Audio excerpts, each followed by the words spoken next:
Welcome to our podcast. This is Friends on Fire. I'm Mike. I'm a lifelong devotee of financial independence. I even wrote a book about it. And I'm Maggie, a newer convert, but just as passionate, especially on the intersection of minimalism and financial independence. We're one and the same. We are two like-minded friends who believe that talking about money with your friends and family opens the door to financial well-being. The Friends on Fire podcast is about dispelling myths, building financial acumen, and sharing your financial independence journey with the people you care about. This is Friends on Fire. Hey, Maggie. Hey, Mike. How's it going? Good. Are you excited for tonight's topic? Yes. I say tonight because we record in the evening frequently. Yeah. So I made a joke at your expense at one of our recent episodes. Why don't you tell me about it? Well, I was there for it. Yeah, you were there for it. When we were doing we have food at home, and I was like, this is like the most Maggie episode ever. Cause this is the most Mike episode ever. Cause you were like, why don't you just write some show notes for something you're passionate about? I'm like, you know what? Inflation. That's what I'm passionate about. I like it. Well, it's very timely, and I'm guessing this will be a very popular topic because, like a lot of people, I generally understand the concept, but it's been a while since I took economics and fully understand, all of the different factors and levers that influence our economy.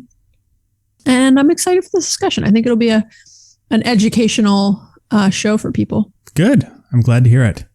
Fun and finance, right? Like that's what we like to, for newer listeners, we like to joke that Mike brings the finance and I bring the fun. So we're going to try to make inflation fun tonight. But if we can't, I was going to say it's your fault, but I guess it's my fault because I'm the one in charge of the fun. Yeah, you are in charge of fun. I am in charge of information about finance. Okay, well, I'll do my best to make the topic of inflation fun. All right, so let's jump in. And this is going to be kind of a mini economics lesson. And if anybody has taken economics in high school or college, there are going to be some keywords that are going to jog your memory, and hopefully this should make sense. It is not a terribly complicated concept, and as you mentioned, very relevant to today, but also sort of confusing because people, when we hear about it, it is so generalized that it starts to lose its meaning. Yeah, like I generally get the concept, but when I'm at the store, like when I'm at Aldi, and I'm like, why is the same product that cost $2 last week, why does it cost $3 now? Mm-hmm. Because I notice that stuff. I know, as you should. That's one of our pieces of advice at the end of this, is to really dig into the cost of the items you're buying. Yeah. All right. So, Maggie, what is inflation? Mike, what is inflation? All right.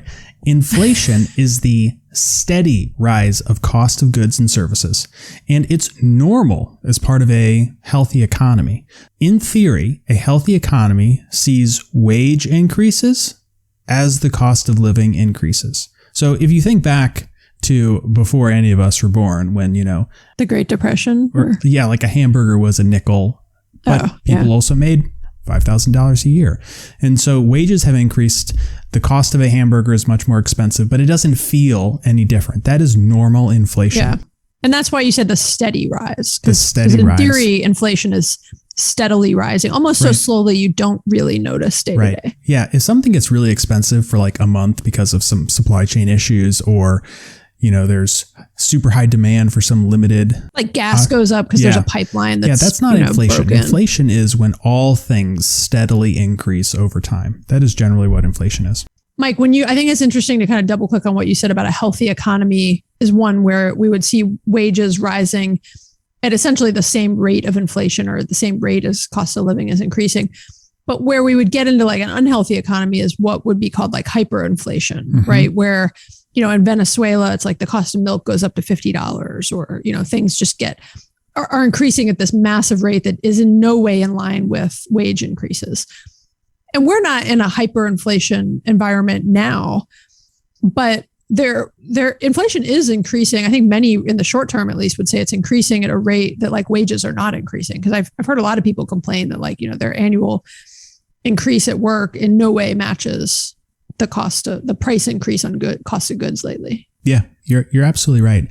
But we'll dig into a little bit more about like what actually is increasing in cost and how that impacts people, because it is not an across the board increase that can be simplified.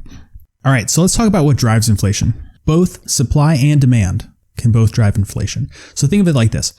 If there is a bad harvest of oranges, the price of those oranges will go up because there is less supply, right? So this is supply and demand. This is basic economics. But also, if people go bonkers for oranges, they start to compete over that supply, or even if there's a normal supply, but people just want more of it, which drives up the prices. And if that is sustained, that's inflation. If it's just like one season, oranges are really expensive, and the next year oranges are back to their normal price, that's not inflation. It's just like a momentary blip. But when you see all of the things that you buy go through similar macroeconomic trends and have it sustained, that's inflation. And just like by the nature of the economy, the people who are harvesting the oranges are going to get paid a little bit more. The cost of gas is going to be a little bit more expensive. So the price of the orange is going to slowly go up year over year. What else could drive inflation besides that? So what we are seeing now is that more money can cause inflation. And we'll talk about the Federal Reserve in a minute, but think of it like this. If you I can't wait. Yeah, this is super exciting for everybody. If you are suddenly flush with cash, right? So you get a bonus at work. I think everybody can relate to the fact that, like, if you want to go spend an extra $50 on dinner, that's not a big deal. You just got $10,000. Like, a few extra dollars for some expense is not going to bother you as much because you are flush with cash. And this is what the Fed is doing. Essentially, they are giving very low interest rate loans. So they're flooding the market with capital. So people have all of this money to invest. So if you give a whole bunch of banks cheap capital, they can loan people cheap capital. And so people have all of this money at their disposal, and it makes them less sensitive to price. So they start spending more. And if that is sustained, which we have seen because the Fed has continued this policy of low interest rates, that can drive inflation. Hey, aren't there also some government influenced activities that can drive inflation? Like different policies or like government sponsored unemployment, other things. Yes. So what we also saw with stimulus payments and increased unemployment benefits, for instance, would be another way that the government is pumping cash into the economy. And so if people have more money to spend, or they have the same amount of money to spend because they lost their job and now being subsidized by the government, you're going to see the prices people pay. There's no reason why it couldn't continue to climb because people have the money to spend.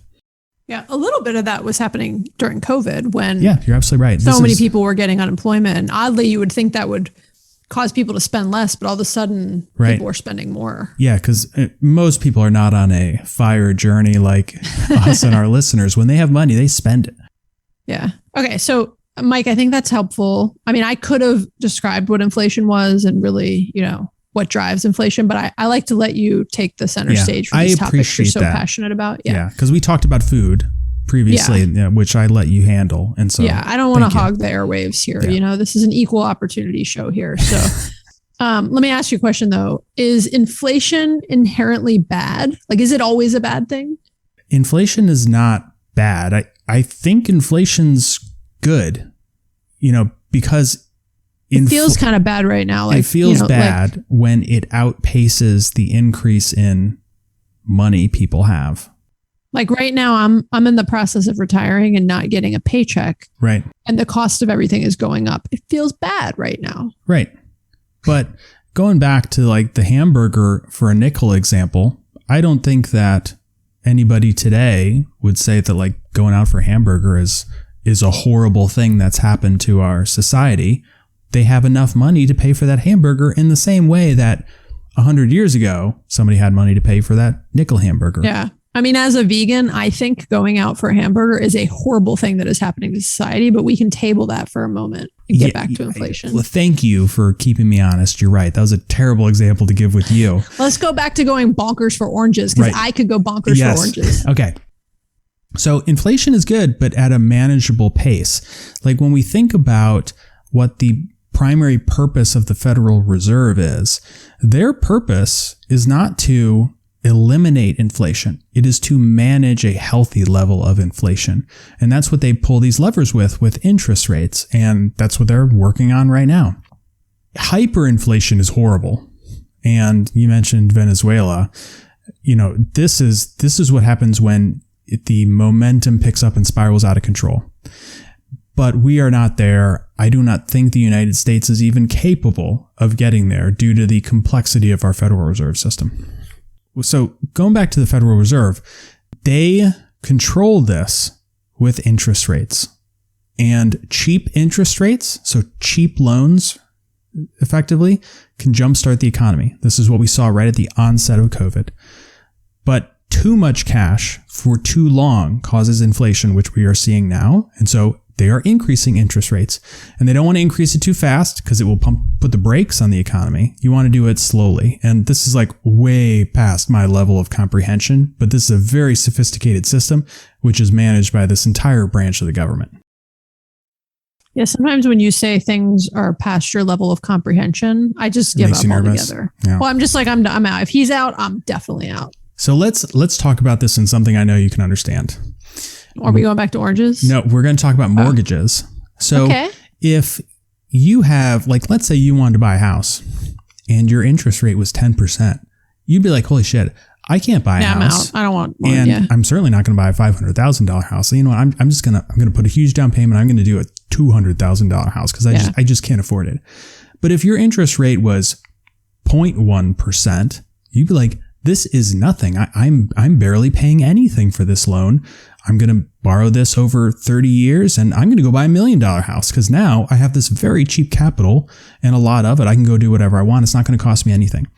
That's what the Federal Reserve is doing. And that's how you can also think about inflation. So when mortgage interest rates are low, people go bonkers to go buy houses, right? And they go buy more house than they otherwise would because the capital is cheap for them. Yeah, I think that's a really relevant example that most people can wrap their heads around because most people live somewhere and even if they don't own a home, they're paying rent and they're, in some way thinking about the cost of housing. And also we've seen this over the past year, or maybe a year plus, but definitely in the past year where the price of housing went crazy. And a lot of it was supply and demand. There were way fewer houses on the market, which is why the prices went up so high also. Mm-hmm. Yeah. And the interest rates were low. Yeah. And it kind of, goes back to that, the initial definition of inflation and what drives it. Yeah. And so housing is one of the things that's measured when we talk about quote unquote inflation. The way inflation is generally measured is through what's called CPI, the Consumer Price Index. And this is published by the U.S. Bureau of Labor Statistics. And they say, and this is a quote from their website, the CPI represents changes in prices of all goods and services purchased for consumption by urban households. So this is everything: bananas, houses, gas, televisions, everything. They keep it in an index. It's important to understand, though, that not everything goes up in price. Like, if you think about the cost of an MP3 player 15 years ago when they first came out versus now, you can go buy a cheap one for like $2 now. And I didn't even know you could still buy an MP3 player. Yeah.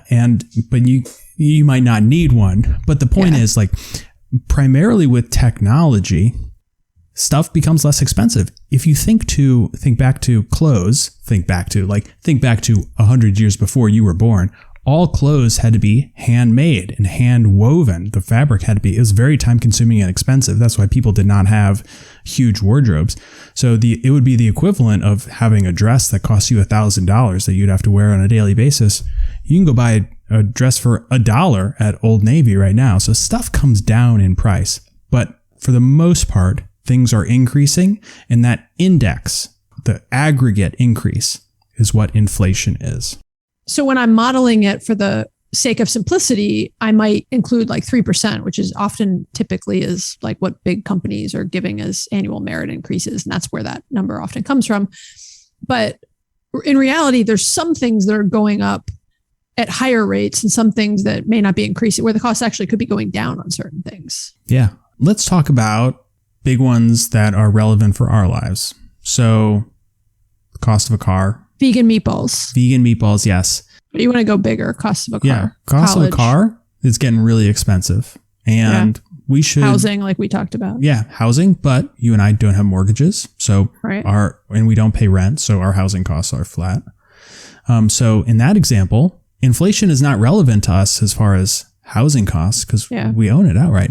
But college And medical costs are going to be a huge one. So if you don't have kids, then part of that inflation number is associated with a 50% increase in college expenses, which is completely irrelevant to you. But for somebody who has kids and is planning on it, that's going to be more than 3% a year. It could be like 20% a year. Who the hell knows? Yeah. That's the reason you have to think about in a little more detail what your specific expenses are going to be. And you're never going to get it exactly right. It's impossible. It's way too complicated. But you can have a pretty good idea of what things are going to cost based on some simple assumptions and trends you're seeing. I was just looking down on my bookshelf in my office, Mike, where I'm recording right now. And I was like, I kept all my old MBA textbooks from when I got my MBA, like, I don't know, 10 or 15, maybe almost 15 years ago. And I was like, I think I have my economics textbook. And I don't know why I'm like, I actually kind of got excited about when I retire. I was like, I'm going to reread that textbook. Yeah. It would just be fun for me to like refresh, because I knew a lot of this stuff. I just don't deal with it day to day. Yeah. And I was just thinking about all the like silly, random, what to some people might be stupid things I could do with my free time in the future, which is reread that textbook. That sounds exciting. I got it. Foundations of Economics, perhaps I'll read it and then we can like discuss it over a beer by the campfire. Okay. Get us back on track. Okay. So you might be thinking, okay, I hear that inflation is 7% right now, but some of the things I'm buying are the same price. So I don't understand what inflation is. I don't understand what you're talking about. And that might be true. Not everything is going to be more expensive, but marketers are really savvy and good at their jobs. And so they know that this is happening. They know that their costs are higher. They know that they have their profit targets, and they have tricked you. You have all been taken advantage of, I promise. And it is called shrinkflation. Have you heard this term before?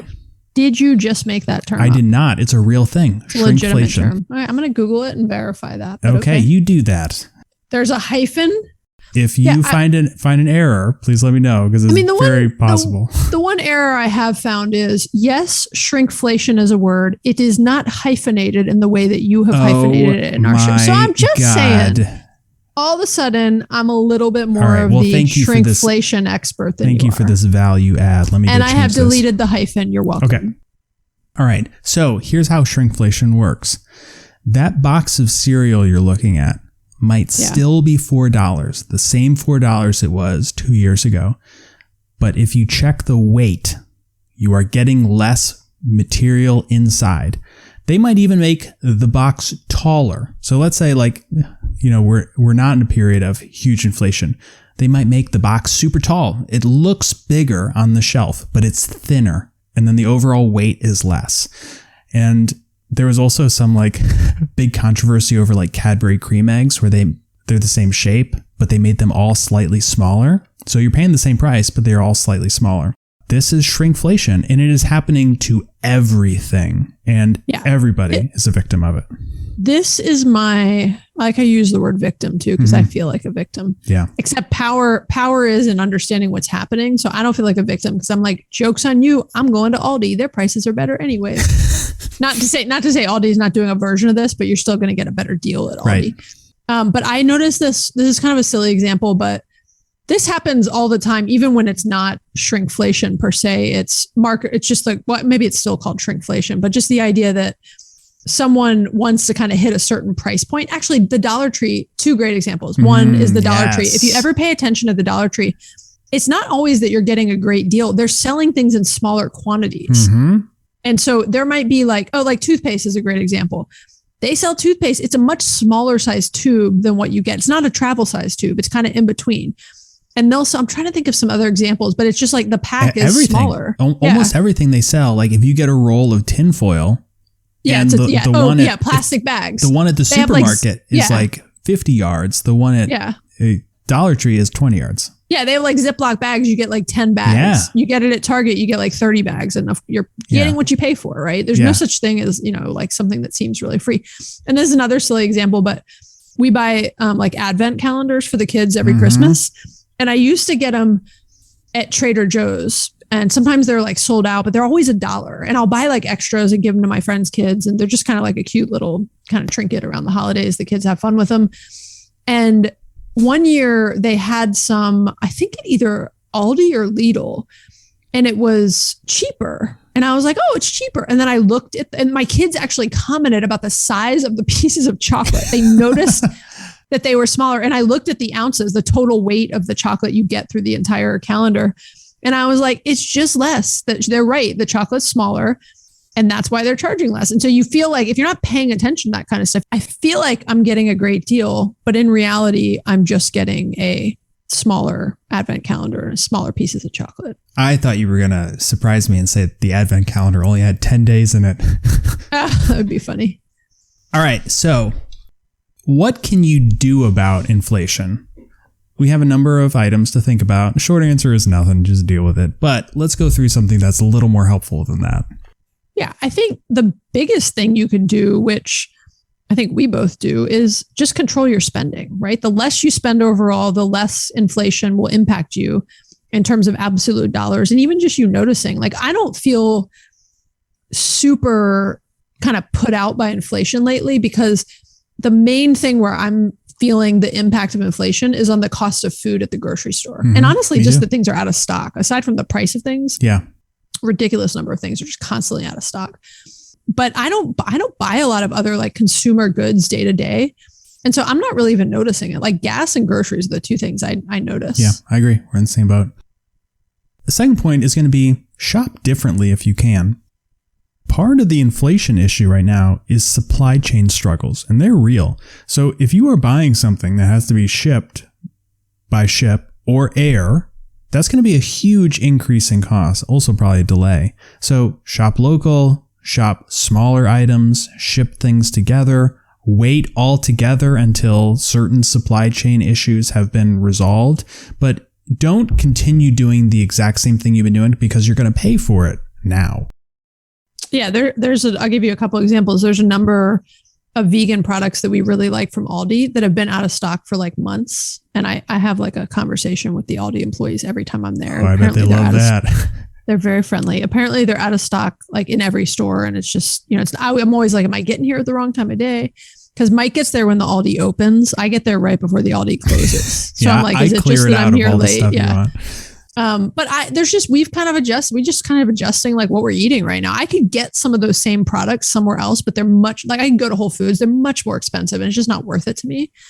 And the other thing just around shop differently is like, this is a good time to, aside from just kind of controlling your spending, like consider buying things used, go to your local consignment store, go to Goodwill, get on buy nothing groups that we've talked about. We'll put a link in the show notes to, the episode we did on buy nothing groups, because I think that could be a really helpful resource, like bartering during a time like this when things are just a little bit more tight. Be more willing to go borrow something you need from somebody instead of buying it if you don't really need it, especially because the costs are a little bit insane lately. Yeah. The next point is going to be check the cost per unit. And this applies mostly to food, but see how much you are spending per ounce or per unit and compare prices that way. Don't compare on the overall cost of a box of cereal.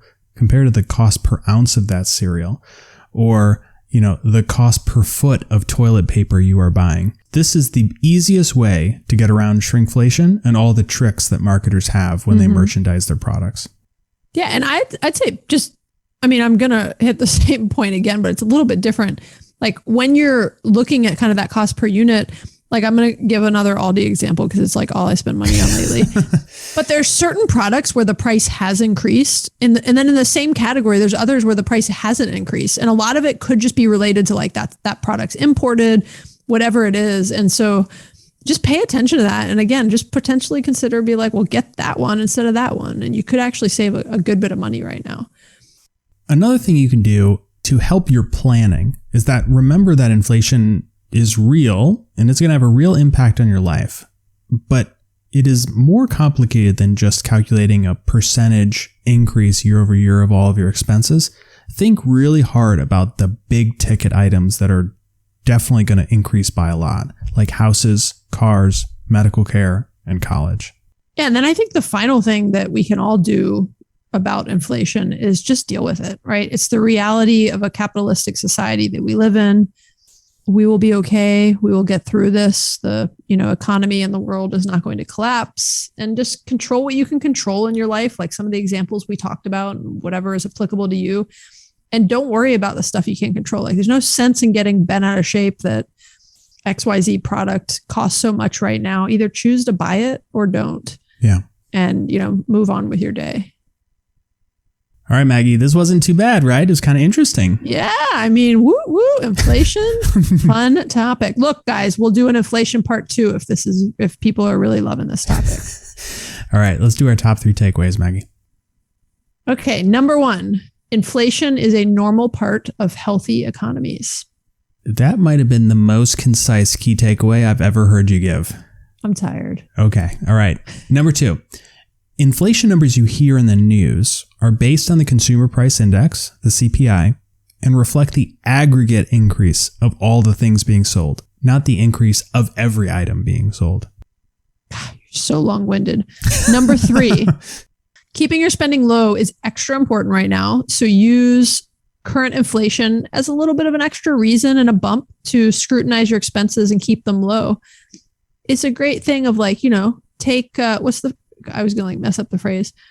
When life gives you lemons, make lemonade, right? We've all got some lemons right now. So let's figure out, lemons are probably really expensive right now too. Right. But let's figure out how to make some lemonade out of that, which is use it as a time to, get things in check. That's 2 citrus examples in one episode, Maggie. Oranges, lemons. Mm-hmm. I mean, this is a citrusy, fiery discussion for reals. All right. Thanks everybody for listening. If you've been challenged or inspired by what you've heard, please rate and review the show. You can also subscribe to make sure you never miss an episode. Yeah. And if you have any thoughts or questions, we always love to hear from you. And you can leave us a voicemail or text us at 404-981-3370 or hit us up on Instagram. All right. Thanks, Maggie. Thanks for letting me do this episode. This is fun. Yeah, no problem. It was fun. Thanks, Mike. All right, bye.